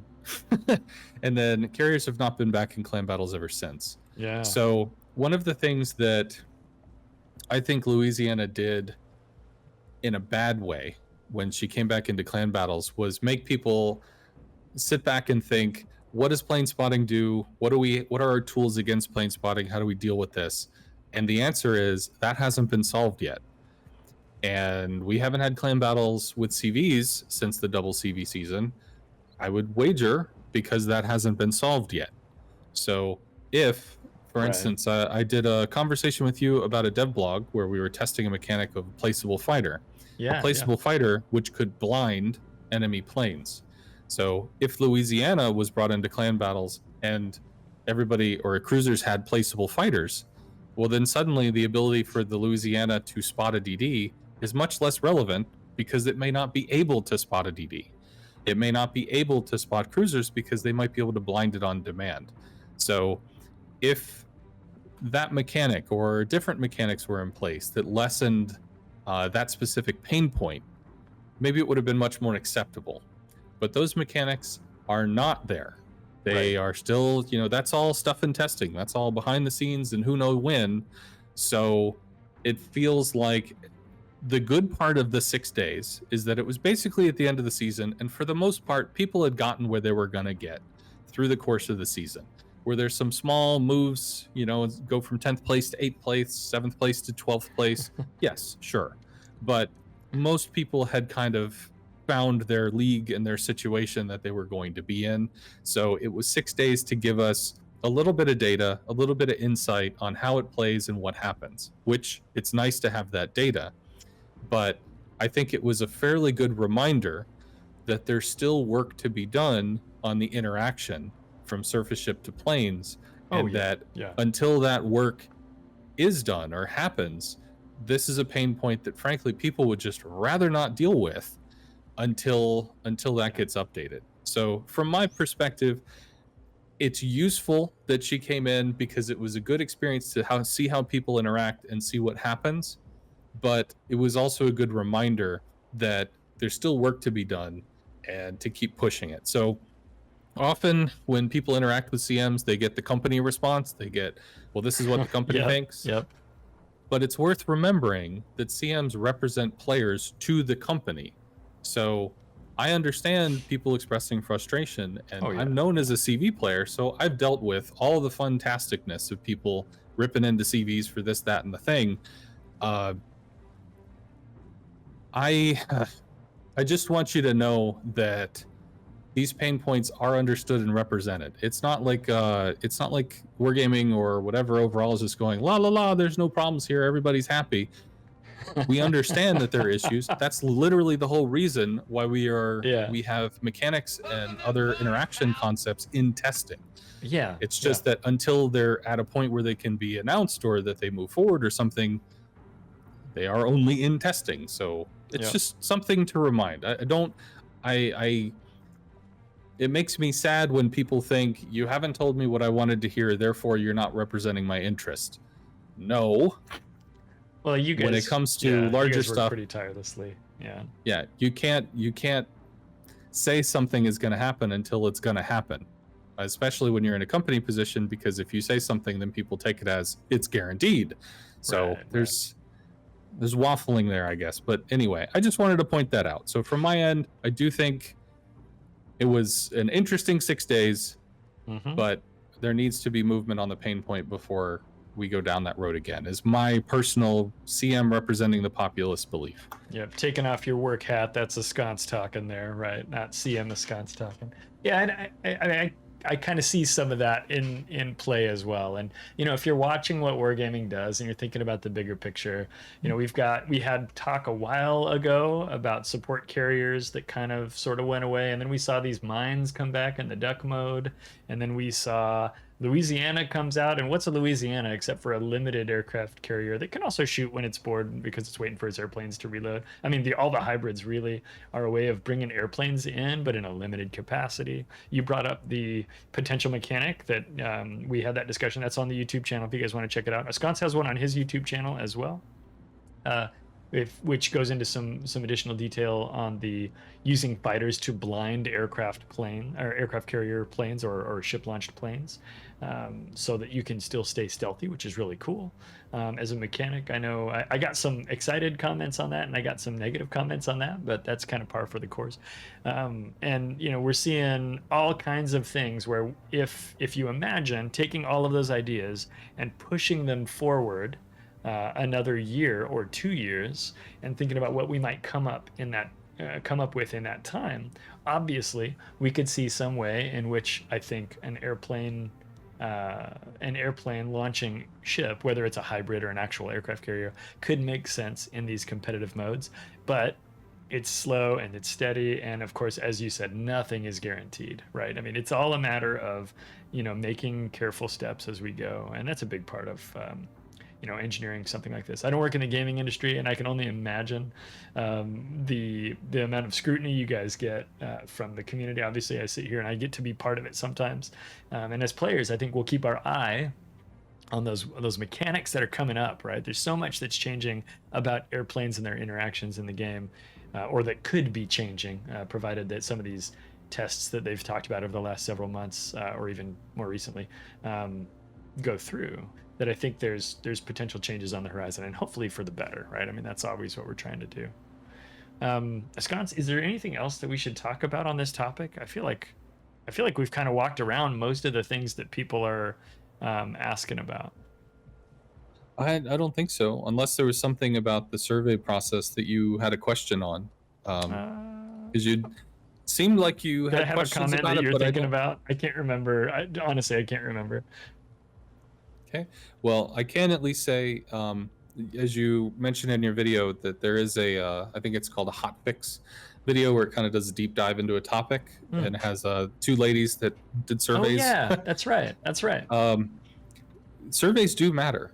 CMs are one way of relaying feedback. We live in the space, we see what people are talking about, we relay it. But just because people are willing to talk on a forum or talk on Reddit or something, there's only a percentage of the populace that are actually going to speak up and voice their opinion somewhere. There's another, like a larger percentage that will talk to their friends. So you might have some friends in Discord that they'll shoot the shit with, and they'll talk to you about whatever. Yeah. But they might not say that publicly. And then when it comes to surveys, if it's a survey, you could have a person that speaks loud and proud in public, and then a person that never says anything to anybody, but they all get a voice in the survey. And it goes, you know, it's all feedback. It goes to the company. It goes through a different route, but it's still important. And from the inside, I can't necessarily say like, well, this survey said blah, blah, blah. But surveys are collated, they're broken down, they're analyzed, and they are spread literally to everyone that's associated with the project or the product. This is the survey for this version. This is a survey for this season of Clan Battles. Like, comes in an email, everybody can see it, everybody can read over it. There's metrics, things are graded, etc. It's looked at, analyzed, and assessed. So anybody that thinks, oh, they just throw that shit out. I'd love to be on that email list. Yeah, no, surveys are not cheap to do. I have been involved in doing surveys and usability tests and that kind of stuff for software development projects.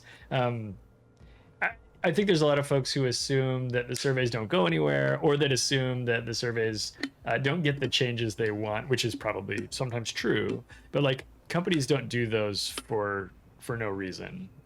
They're expensive, and it's worth getting that data back from users. And so I think I hear kind of what you're saying there, Ahskance. And I remember, I think the part of the conversation, there were some comments in chat when we were talking about that, about the what happens with our surveys. I think somebody said, I don't think the Wargaming bot, I think this is the comment that came from chat, I don't think the Wargaming bot that reads these surveys is going to understand my Chicago Bulls analogy that I put into one of the comments. And there may be some automated ways in which they're looking for keywords to help group and organize this data, but the idea that any of it falls on the floor is probably not accurate. Now, I can't say that for sure. I don't work for Wargaming. I'm not their survey guy, but if I was, or the surveys and things that I've been a part of, we didn't throw anything away. There were things that were hard to categorize, and that can be difficult sometimes to organize, and so those comments need to be handled specially. But anyway, I don't know. A couple of random musings about different surveys that are not the ones that we took, but it's kind of a perspective on this kind of data and how groups and organizations will manage that. So Ahskance, thanks for sharing the way that gets distributed. And so that goes to every Wargaming employee? That just comes out in the email? Yeah, we have groups, like the community has a group, producers have a group, etc. It just goes to all the groups that interact with the product. Hey, here's the survey information, how we're doing, how it's rated. Obviously, developers, just like cooks in a kitchen, they have an expectation of reaching goals and having success metrics and stuff. So, yeah, all of this stuff gets factored in. Are we doing a good job? Are people receiving the content? Are there people that are mad? Absolutely. I mean, with a game that's literally worldwide, there's such a diversity of opinions. I even when giving away free stuff, people will still be mad at you. Well, this could have been freer. Like, I don't know. So it this could have been freer. Yeah. It still matters. And speaking of that, I suppose your conversation, unless you're sick of talking by this point, may end up going toward anger, basically how much everybody hates the new Supercontainer change that was in a dev blog. Yay. Yeah, That's sorry. pretty much, that's universal hatred right there. Sorry, you're gonna have to deal with that. So I made a small video about that. I don't know if you had a chance to watch that one, Ahskance. We're gonna talk about that here pretty shortly. No. It's only about 8 or 9 minutes long, and it kind of takes it apart and talks about the parts of the change that are okay and the parts of the change that we need to watch as a community. I don't know that I actually don't know that we've been screwed yet, as people might like to purport. But I do think that there's a potential for players to think that Supercontainers can I give you some general information? Yeah, please. I'd love it. Okay. So some general information on this is we have an internal value system, just because it's worth thinking, how much is X or Y worth? How much is a signal worth? How much is a more resources container worth? Yep. As just kind of a general thing. And obviously with some RNG, if you get a jackpot, you might receive more than the expected value. But if you end up getting something that's not as cool, you receive less than the expected value. So there's some float there. But in terms of an average concept, it's going to have an expected value. Supercontainers have kind of an internal rating of like 1,500 doubloons, which is a sizable amount. That's not a small amount of $6, right? And currently in a supercontainer, you have a 1% chance or something of getting 5,000 doubloons. So that's a good example of you could hit something that's overvalue, but that would mean that among all the other options, there has to be an accountant or an accounting for that overvalue possibility, which means there could be some undervaluing to make sure that mathematically, as you distribute hundreds of thousands or millions of these things over the course of, you know, time and population playing the game, that it works out to be roughly where it needs to be. And then obviously there's also ships which can be extraordinarily expensive depending on the tier, because ships are not cheap. They are quite a bit. I think tier 9 is 19,000 doubloons, 18,000 doubloons, and they're in there. It's about 77 or $78 US for like a tier 9 premium, usually, you know, around there. Is it likely that you get it? No, but mathematically, hundreds of thousands, millions of these things go out. There are people that are going to get that, so it has to be accounted for. So in terms of the change, it's basically going from 1,500 doubloons to 750. It's basically being cut in half. Instead of having the 5,000, the 5,000 dub went away. But if you hit the 1,000 dub, which was something you could hit before, which would technically be undervalue, now would be overvalue because you're actually getting more dubs than the expected currency, etc. So I think the biggest response to the container stuff that came out was, "Grr, why the hell are gray economic boosters in here? We don't want gray." I gotta be honest, I'm not a fan of gray economic boosters. So hey man, add me to the list. Having watched people open super containers on stream, and it's basically, hey, let's guess which type of flag I get that I don't want. And then people can guess in chat, and if you guess it right, you get a prize or whatever. Yay, 100 flood flags. Woo. Cool. 7 days of premium, you know, which is a good thing for some players, not a good thing for other players. But when you have 2,000, the joy of the 7 day is not quite as amazing. But as it is being changed from 1,500, it's being changed by being cut in half. But there are metrics, or there are measurements in there which are player favored. The ship chance, for instance. Again, it's long odds. You have to open 200 of the new style container before it would be a guaranteed ship drop. But if you get them twice as quickly, the old one was like 140, 160, I think, before you got the guaranteed ship drop. So in terms of ship output, it will be much higher. Yeah. To a single person, it's not going to happen every other month, but we give out hundreds of thousands and millions of these things over X amount of time period, and it's not even a long time period. Do you know how long it takes you guys to give out like 1 million super containers? That'd be super. I'm sure you don't. That'd be like, what a weird fact. Hey, Ahskance, do you know how long it takes you guys to give out? Yes, it takes us this many days. Never mind. That's a crazy question. I mean, just for people logging in consistently alone, there would be hundreds of thousands.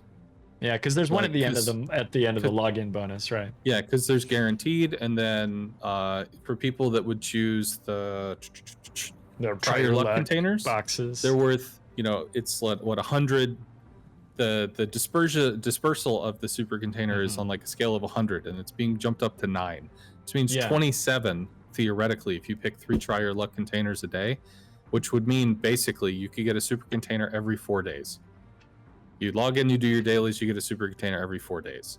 Whereas I guess by that math or by that logic, it would be every 8 days with the current version. So you do that.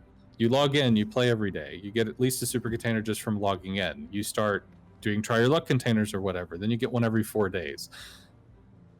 The amount that a person can accrue is a lot. It is not an insignificant amount. So from our end, we have to pretty fast. Yeah, from our end, we have to account from it in total. Whereas from a player facing, I mean, you get it, it's cool. The only other thing, me as a player, so again, CM repping player Ahskance, is super containers give you, for lack of a better term, like a dopamine rush. To go, holy shit, I got something cool. This is neat. I wonder what it's going to be. Hope it doesn't suck. Right. And there's a nice oomph factor there. And one of my concerns, again, player facing CM yada yada, is if it's less of an oomph, then it's not as much of a yay. And you know, we've had super containers in the game, I believe, for 7-something years, so that's definitely going to be a change. And as stated, pretty much everybody that's voiced their opinion on this topic is like, yay. But there are positives. The positives are basically ships will be more given out at higher rates. And again, the 1,000 dubs is an overvalue. So could it be changed? Could it be manipulated? Maybe. Definitely let your voice be known. Talk on Reddit, talk on the forums, talk wherever. But certainly a change. Yeah, and you know, watch YouTube videos and stuff about this stuff, and let your content creators know that you're interested in it and stuff. And but yeah, the Reddit and the forums, you guys read, like, your Discord, the forums, and Reddit are 3 big sources for people to give you guys feedback. Are there any others that I didn't list right there, that you or I didn't list? I mean, we have a dedicated CM for YouTube. We have CMs that do Facebook. We have CMs that do social media platforms for other languages that I'm not aware of. Oh, true. There's going to be international social medias. Yeah. NA forums. Discord has a variety of different ways to pull information, but I think we have dedicated feedback sections. And then, I mean, just generally talking to people and the noise that talking to people results in. It's all of it rumbles around, and you just kind of get to absorb the massive view on the situation. And it's worth remembering that all the stuff that you hear probably represents, I'm going to make up a number here, this is not like an official stat or anything, but it probably represents about 10 to 15% of the available player base across everything that you could possibly read something on. Which, going back to the survey part that kind of started this whole talk, is one of the biggest reasons why surveys are important, because surveys pull from areas that no other areas can touch. So making your voice known on a survey is a way to represent a view that honestly cannot be represented other ways. Even if it's the same people saying the same things, there's such a depth of players that don't give feedback other ways that it gives different information. Yeah, you guys definitely reach into a pool of players that isn't on the Discord, isn't watching the live streams and everything. Like, Clyde plays, who had a different name in another life, who is a Wargaming or World of Warships CC and everything. I played this game for years on a private TeamSpeak server with just my same 5 or 6 friends for years. Never talked to anybody, never watched a Twitch stream. The only YouTube videos I would watch about World of Warships was occasionally I would watch something from a streamer, but I didn't know they were streamers. I thought they were just YouTube people. And I would watch the official Wargaming patch announcements with Dasha Perova. That was literally the only way I interacted with this community for probably like 4 or 5 years. Maybe longer than that, honestly. And so there are players like that out there that totally exist and totally never talk to anybody. So that's a very interesting perspective that I think you guys get, and I think those of us who watch streams and hang out on YouTube and get into the discords and maybe play tournaments and all that stuff, we forget that those players are real. We talked earlier about my perspective is the only one I can possibly imagine. Obviously, that's not true. There are these guys and gals out there who are playing and doing whatever they do in the privacy of their own home. We did have a couple of questions in chat that I'll throw at you, Ahskance. I don't know that you'll have an answer for us today. Sure. But one of the questions that people are saying is, okay, fine, that's great for the I get a container every so often by choosing my 3 dailies. What about the anniversary event? What about the Christmas event? When, there we would get like 1 container per. Well, now those containers are worth less. So that's a reduction in what we would get from those kinds of the limited events where we have a discrete number of containers available to us.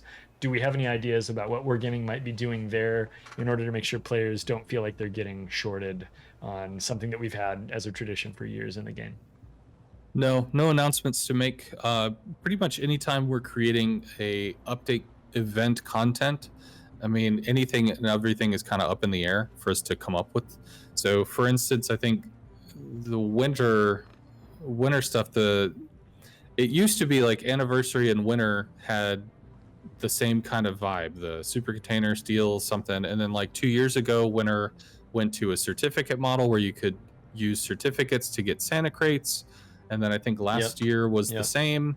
So I mean, anything and everything is up for yeah, it can always get shifted around. And in terms of like talking about events that won't be happening for months and months, I don't have anything to say on that one. No. Yeah, and How I Met Your Mom says, but you're making a decision. They should have a clue on the effects. Somebody might have a clue somewhere, I think, but obviously we're here with just one person, guys. So Ahskance, thanks for taking that question. I suspect that's one you've already gotten and that you're going to get again, because I think that's a big question on the community's mind. And so I think for now, as I said in my video, guys, there's a lot of folks who are interested in the Wargaming, the World of Warships economy. I'm a big fan of that part of World of Warships and understanding that and monitoring that, because to me that's just an interesting problem. And so we'll be watching this stuff as we get a little closer to those big events where we see super containers often as part of the prizes there. Badger Milk Pancake says, this conversation is getting too deep. To lighten it up a little bit, Clyde and Ahskance, what is your favorite pizza? Pineapple does not count. Ahskance, do you enjoy pizza, and if so, what kind? I am a pizza enjoyer. Excellent. Honestly, I'm extremely plain in terms of my tastes. Okay. So, okay. I've heard this about you. This is part of your legend, I think. I am known for not eating food. Actually, Gaichu asked me once, "Do you eat pizza?" And this is after he'd known me for like 3 or 4 months. I guess he just never actually saw me eat pizza. So, just funny because we have pizza on Wednesdays, or well, every other Wednesday. They try to vary it up. For a long time, I ate cheese pizza. Yep. Shout out to Pizza Hut because they had good pan and cheese pizzas. Pepperoni and sausage, probably more of a staple, although I'm not really a fan of spice. So sometimes the sausage is more spicy than I want it to be, depending as wimpy as hell as that sounds. Yeah. So at some point after I worked at Domino's for several years, I gravitated toward pepperoni and ground beef. Which I actually really enjoy. So, and then I'll do meat lover pizzas and stuff as well. But in terms of like veggies and unidentifiable stuff, no. Not for you. Yeah, that's pretty good. I tend to go with the pepperoni and sausage myself, but I'm not opposed to something with the occasional green pepper or a little onion on there. I won't often choose those myself, but if somebody's ordering like a combo that's got all kinds of stuff on it, I'll give it a whirl. Not much for the pineapple over here. That's all there is to it. How I Met Your Mom wants to know if we're starting a band. That's going to be really hard with Ahskance living 2,000 miles away. Through the magic of the internet, all things are possible, but I don't have my drum set, so it would be hard for me unless I was like beatboxing. I have half of a drum set right now. The other half of it is at my parents' house. I need to go get that, but anyway. Ahskance, thanks for joining us and popping in here today. I didn't really know what exactly or how the conversation was going to go when you were like, hey, let's talk. I was like, okay, cool. What about? We wandered around on a lot of topics. Did we miss anything that you want to cover before we close up? I think it's probably time to let you get back to your weekend here. No, I don't think we missed anything, but there were 2 things in chat that I wanted to respond to. Oh, go ahead. Yeah, please. Or maybe 3. One was Mendavoshko. I think is how you say the name. And he has a 1 at the end. I've been Okay, playing the I game see for him. 5 years, and in that time, there's not been a single positive change. I would disagree with that, which I'm actually known, I think, a bit of a meme. I disagree. Oh my goodness. I started the game about 40 years ago, and when I started the game, there were premium consumables. And eventually, at some point in, I don't know, a year or so into my playing the game, premium consumables were removed. Why? Because there was a very direct correlation Oh yeah. between the win rate of people that actually had a premium damage con versus not. Because it's free to play game, some people didn't want to spend 75,000 credits on having radar that cools down a minute faster, or a damage con that cools down X amount of seconds faster. I don't remember off the top of my head. Yeah. So yeah. pretty much we made the change to remove premium consumables because it quite literally had an extreme impact on the gameplay in a negative way for people that would not use them. So for like Wooster that had 5 different consumable slots, 6 different consumable slots, that got removed. So it's much easier to play Wooster since. There were various economy changes which made it easier, but that also resulted in needing economic changes to happen later. Like tier 10 became a place where you could literally just make money. So people would live at tier 10. And that means we design multiple tiers in the game. Tier 5, 6, 7, 8, sometimes lower tier stuff as well. We put out ships. Ideally, people play them. But when you have a lot of folks that just like in an MMO, they get to max level and they live at max level and that's all they ever do, it's not conducive to enjoying the rest of the game. So super ships came along, their credit sink, and they encourage people to, sometimes play that, but then sometimes play other tiers and yada yada, jump around. There's kind of two sides to that coin. I like where you're at, though. I think that's more the side I land on. I think there's a quit telling me how to have fun is maybe the other side of that coin. But on the other hand, I love all the tiers, and I think there's great ships at all of them. So I don't have a beef with the idea that we should play more than one tier. And yeah, super ships are definitely shaking things up. Dutchman, thanks for the subs you're giving out, bud. I appreciate you bigly. Sorry, you were going to continue on. You had to think a little more going on. There have been balance changes that people have requested, changes to the Petro, for instance, changes to a variety of different ships. I remember the Zhao got, health buff twice, I think? She got more health. So there's been a variety of things. In terms of stuff that I can name off the cuff, I mean, the largest one that I can think of, which basically nobody, I cannot imagine a single person saying, how dare you, is removing premium consumables. I don't think I've ever met somebody that was sad about that. So just throwing that out there. No, that was a great change. In fact, when you said it, I was like, I think you're wrong, Ahskance. What are you talking about? And then I reached back into my memory and I was like, never mind. He's totally right. I remember this. And yeah, that was it was nice to see those go away and put everybody on the same playing field there. Let's see. How I Met Your Mom said, I think the player base is shrinking and they're trying to get more from the shrinking player base. Actually, no. The player base is growing, which is pretty cool. In terms of being able to put out that messaging, I can try to talk to the powers that be that they could make an official article or an official dev blog or something. Recently, there was a conversation on the North American forums that resulted in me reaching out to C-Raptor because he likes to do the the quarterly. He does that quarterly review stuff. Yeah, it's a thing that he's done. It's a shtick, or maybe not a shtick, but actually it's literally. think it's an interesting video. Yeah, I like it. So it's like, well, maybe we can provide him some information, not like just straight up direct data and say, here, take this and put it on screen, but like maybe there's something that we can do to help, because there are people that are genuinely freaked out, and they shouldn't be. The game is actually growing, which is probably profoundly like bullshit. But it is. I think that people would be really interested to understand like kind of a health check of the game, right? And I think C-Raptor is a fan. He's got a really great. If you guys don't watch it, the C-Raptor quarterly review is a really well produced video series. C-Raptor just does really great work. It's always a pleasure to watch his content, and that's one of my favorite things that he does. He is working with data that he can find on the open internet and stuff. Certainly, if Wargaming could provide something there, that'd be fantastic. I understand that in a competitive market, providing all of your information to the competition is not always perhaps wise, and there's reasons that legal teams and stuff don't want us to share that kind of info. But I think that'd be fantastic if you guys got together and whether you produce the video yourselves or worked with C-Raptor or your other CCs to make that'd be fantastic. Yep. In a similar vein, Flint 007 says it seems many new features target the reduction of the player base. Not really sure what that means. For example, you can clearly see the correlations with sub release. So I don't know what features correlating to subs would somehow I mean, if I were encourage to the reduction of the player base. That seems bizarre. Yeah, I'm assuming Flint is suggesting that submarines are driving people away. Obviously, submarines as a content type are inviting people to try submarines, but if people are unhappy with them, I could see where Flint's going, although I don't know. I don't know. I will have to watch that trend, I suppose, as players and see what's happening there. My only guess is that I think in a Waterline video like a year ago, we talked about testing out like not server merging. That's what everybody called it, but it was cross-realm matchmaking thing. Yes, cross-realm matchmaking. I think that's the wargaming term for it. It already exists for clan battles because people in NA can play EU clan battles. People in EU can play in Asia's time frame of clan battles. So like that already exists.